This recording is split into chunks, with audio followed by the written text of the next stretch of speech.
बहुत ज़्यादा मसला है कि मुबाशरत के दौरान टाइमिंग जो है वो 20 सेकंड, 30 सेकंड, 10 सेकंड या 1 मिनट से ज़्यादा रहती है, तो हमें अपनी टाइमिंग इंक्रीज़ करने के लिए क्या करना चाहिए?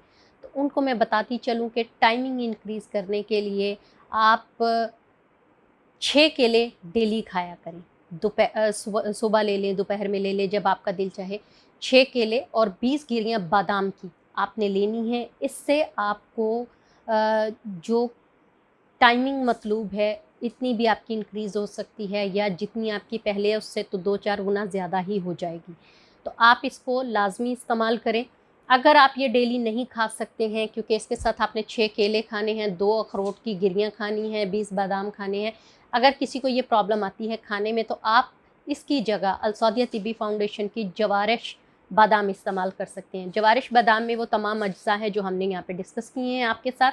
आप जवारिश बादाम यूज़ करें ताकि आपका मसला फ़ौरन हल हो सके।